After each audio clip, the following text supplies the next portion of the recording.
Hi, my name is Mark Anthony Dubose Jr. I was born July 4th, 1986. I want to say thank you for tuning in. And the disclaimer up front. What I'm doing here, the best words I could use is don't try this at home. I'm doing stuff with my dogs and just playing around with them to try to figure out some things to be able to get what I see as being really a joy to be around and an all-around overall experience. Not just in my dog looks good there, but at home it's a mess. My dog at home is good, but out in public it's a mess. I'm looking for how can I be able to, the main thing I want to say here is get away from training and get into communicating. How can I be able to effectively communicate to these dogs? Because I believe that that's the number one thing that most people is just struggling with. And the biggest thing is I've been testing some stuff on the concept of allowing my dogs to, and straight up, just control me. Push me around, I guess is a word that I can say. And allow them to be able to do that to see what's going to happen in the end. Are they going to keep getting worse? Or are they going to start to be able to get to the point that we're actually like working together now as a really good team? Because there's one thing that I just do know about dogs that we just don't quite understand, but I at least have a little bit of understanding of living out here doing what I'm doing. I've got the Border Collie, I've got the Pyrenees, I've got even a Shepherd that does certain work out here. And then I got this dog here that I understand that they all have we used to have a need for them on almost a 24/7 basis. Like there was something that they had to do, something that was just, they did it for us. And now we don't have that anymore. So now that the dogs no longer have that said work, but they still have that said desire in them, what's going to happen? Because for me, I realized when I let my dogs do what my dogs need to do, that desire in them, they actually get a lot better. And in this video, I kind of want to just talk about something because I've been working on a little bit of, I guess I could say, obedience stuff with this dog. But I've come to realize things have gotten really easy with said obedience type stuff because I no longer have to worry about changing my language up from going from the said work setting to the at home hanging out setting. The biggest part that I believe we're struggling with is because we're trying to go at it in the at home setting first before we learn how to communicate to the dog through its work setting.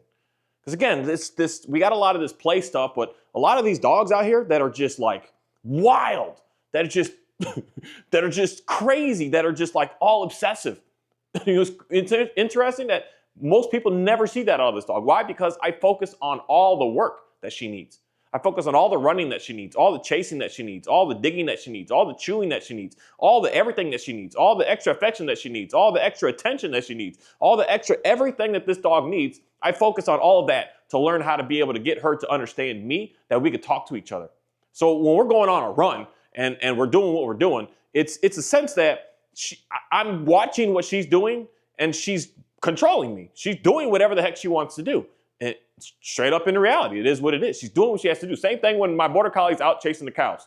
I'm not next to him like, come on, buddy, let's go. No, he's out doing what he wants, what he desires, what he needs. And every single farm person working states this with the dogs, especially your working dogs. You do not want to micromanage them. You want them to go out and do what they need to do because they know it's best. They know how to get it done the most effectively. We mess it up. Every time we come in and say left, say right, say down, say this, we mess it up. You just allow the dog to do what the dog needs to do and you see a beautiful experience. And then that relationship there is how I'm able to communicate to that dog what it is that I'm looking for. And to some folks, I believe that that's what's complicated, that I'm trying to figure out how to be able to speak it in an easier sense, in an easier way. Because the biggest thing is we're so quick to like slap a leash on a dog and like sit down, heel, place, do all this stuff. As opposed to like, let's actually talk to the dog, because now you open that line of communication up with using that leash and how do we use, I don't care what you do at the end of the day, because even the way I do some things today, it's a level of force. But the level of force that we're using, you have to figure out is, do I want to be able to use that level of force everywhere? That's the part. Some of y'all out in the park, your dog looks good because you use a level of said force. Again, force is an extreme word, but it is what it is. We're doing it with dogs. This dog wants to live outside and roam and run and do what she wants. I'm forcing her to stay here right now. She's forced to stay in this house. She's forced to ride in the van with me. She's forced to walk on a leash with me in a lot of the places I go to because that's what the law dictates.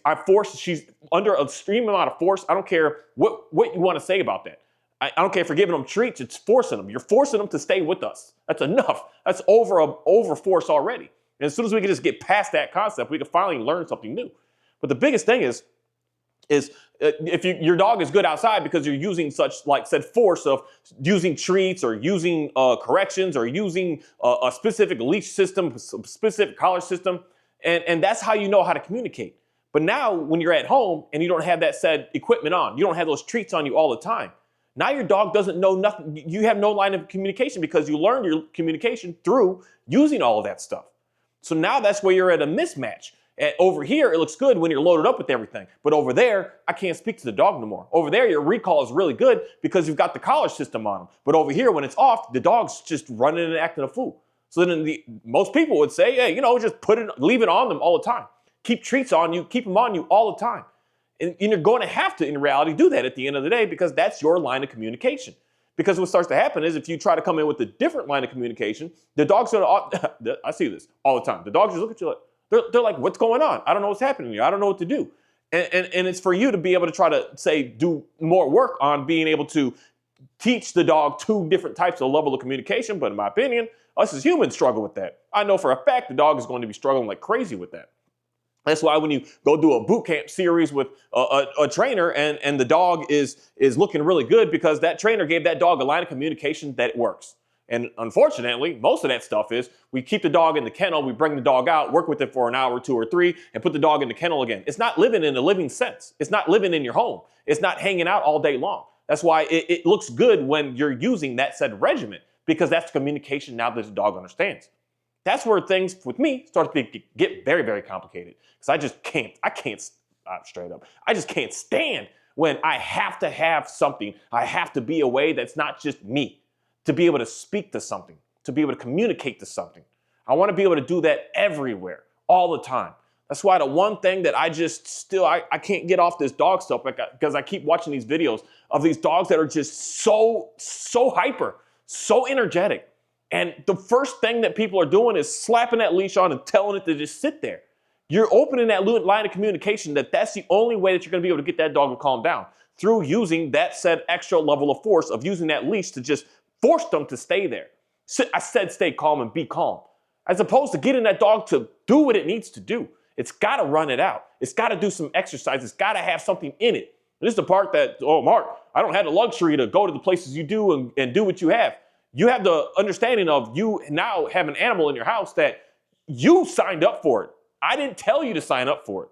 I didn't say to you, you have to do this. You need to take this dog. You have no choice but to have to take care of this dog. You chose it. And since you chose it, now you got to do something about what you chose to do. And that's the biggest thing that I think a lot of us are struggling with because a dog doesn't have a need anymore. We just stick the dog in the house and expect it to look like this forever. It's not, Ophi, you come here. Come here, girl. Come here. You expect the dog to just be in the house and just hang out and just look so perfect and look so pretty all the time. And that's not what, in reality, dog represents.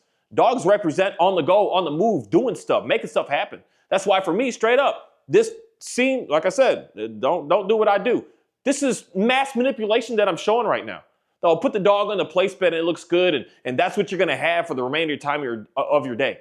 I don't know why. I always put the camera on. My dog is strange. She's already getting set up to be what I want her to be because this is my vision for my dog here in specific is I want her to be like for pictures and little shows and little videos. So I need her to be calm when the setting is going on so that she could just listen and understand what it is that we're looking for. She can't be jumping and running a food. But it's crazy because when I turn this camera off, she's going to be moving. She's going to be on the move. So when she's on the move, I'm like, let's go do something. And then go do something is we're about to go for, I don't know what we're going to run today. Probably a 12-mile run because this coldness, I like this coldness. We can really get it in. But it really that's what gets her to be able to just like say, calm down. And I'm able to communicate to her through that run, through that exercise in a way that it's not forcing it. It's not like saying, I know you're excited, but you have no choice but to have to lay here and calm down now. It gets to the point that we could just have fun together, that we could just enjoy each other, that it doesn't have to come down to something being hostile. And when it's that way, that's where you have communication over there and everywhere. You don't have to worry about, I need the treat or my dog's not going to listen. I need this collar or my dog's not going to listen. I need this system or my dog's not going to listen. I need to be in this specific setting, in this specific place, only for my dog to be able to listen to me.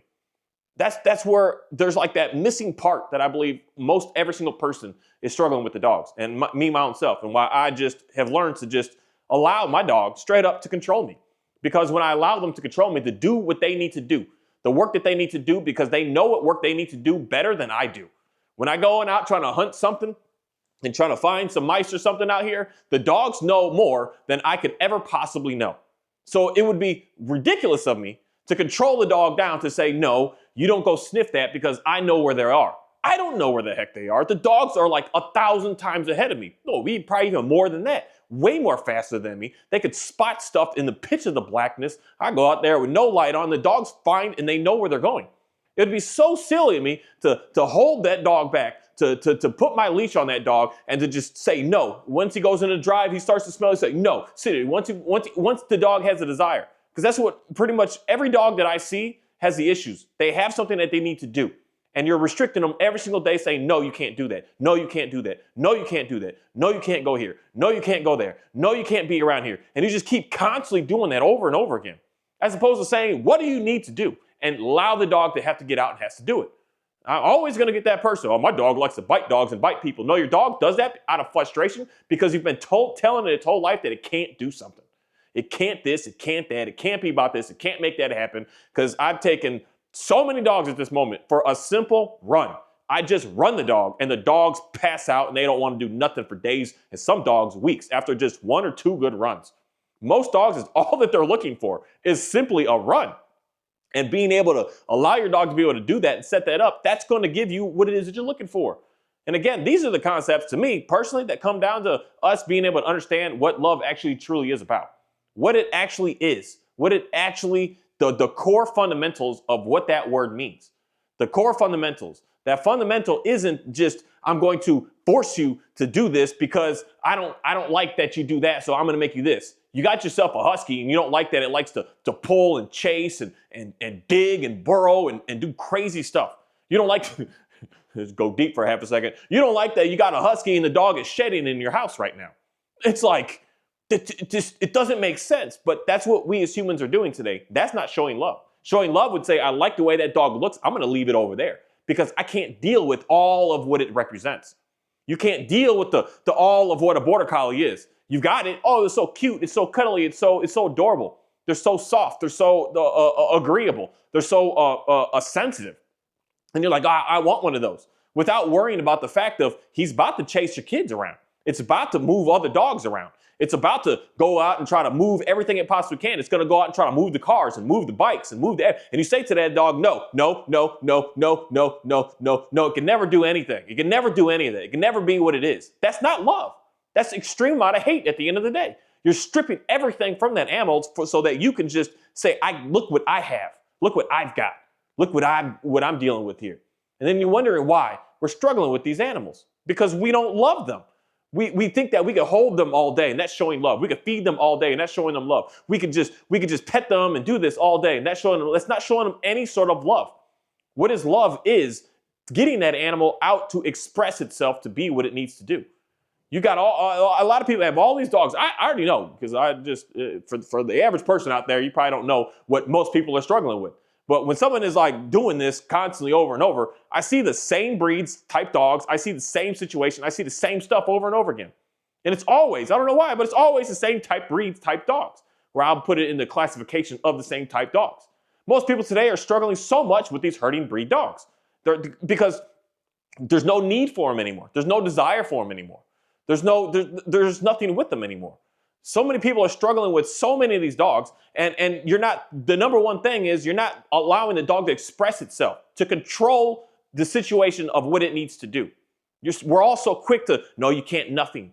And that's where we're struggling. That's where every single person is struggling, and that's why I don't care how many dog training videos you watch, you're not going to get the help you need because you're not actually getting up and giving the dog what it needs. What it needs. What it needs is what is going to allow that animal to be what it is that you're actually looking for.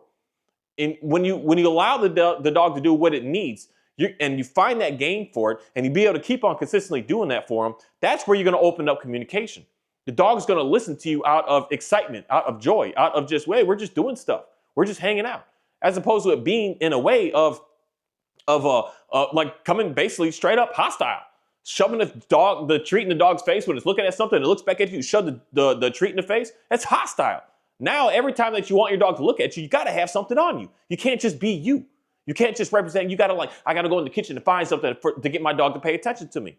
That's foolish. And that's why we're struggling today because they're trying to integrate, like said, old school ways with new ways of living. The old school ways of how to be able to do obedience with the dog is much different than how it is today. Because obedience with the dog before, instead of an old school way, is the dogs are already naturally doing what they were supposed to be doing. They were on the land, they were on the farms, they were doing the work that they were intended to do. So when we come in and say, hey, say place, say sit, say down, say heel, the dogs are already getting their needs met, so they're more likely just look at you with, you don't need no treat, you don't need no toy, you don't need no nothing, because the dogs are already living in their element. So now I could just get the dogs to do what I want them to do. But today, they're not in their element. So now we need all the treats, we need all the toys, we need all this stuff because the dog isn't getting part of what it is. And the problem here is most dogs, they can't handle that. They can't deal with that. They can't do that. They need to have that outlet that they are. And we're not giving that to them. And I see it everywhere I go. If I get $100 every time someone says, oh, he's friendly. I like it when people say that because you're honest but lying at the same at the same time. It's friendly to you, but it's barking and doing and jumping and lunging and doing this to other dogs and other people, but it's friendly. It's clearly not friendly. If it's willing to snap and snarl and show teeth at another dog, it's not friendly. My Johnny is not a friendly dog, straight up. He sees some dogs and he just looks at them like, get away from me. I don't want nothing to do with you. And you try to invade and get into his space and try to get into his feed bowl, he gonna look at you like, get away from me. I don't want you near me. So that's why for me personally, I know I don't put him in situations to say, oh, he's friendly, he's cool with everybody. No, that's silly. That's us trying to, that's a thing again, that we claim and try to say that we're loving, but we're not. We're putting out and spreading out so much hate when we're doing this stuff. We're constantly just putting out more and more and more hate. And we wonder why it keeps getting worse and worse and it keeps coming back to us. Because we're not worried about what something else needs. We're worried about what we need. We worry about what we want. We worry about what we care for. Us all, not everybody, but most all people is all worried about on this planet right now. What can I get? What can I have? What can you give to me? What is it that you're going to be able to provide for me? Because if you don't provide that for me, then I'm going to go somewhere else. That's why a lot of this information about what love is fairly complicated. Because it always comes down to a sense of like affection, gifts, things like that. And what always happens in the end is the stuff gets old. It gets stale. You know, you could be giving gifts to somebody and at some point it just gets like normalized. That it's just, whatever. It doesn't mean anything anymore. And when it hits to that point that it doesn't mean anything anymore, that must mean that we're not in love anymore. So that must mean that I need something new now to be able to bring that new spark to me now. Big reasons on why, unfortunately, there's so much horrible relationships going on this planet today. Because you get old, things get old, things get boring, things just become routine. And when it comes routine, that's in reality the time of understanding where are we now. And that's what, my opinion, just what dog represents. How it gets to the point that it's no longer like all excited and all fun. We just do because we have to do. And then when we do that, that's when you see things just turn really, really great. Thank you.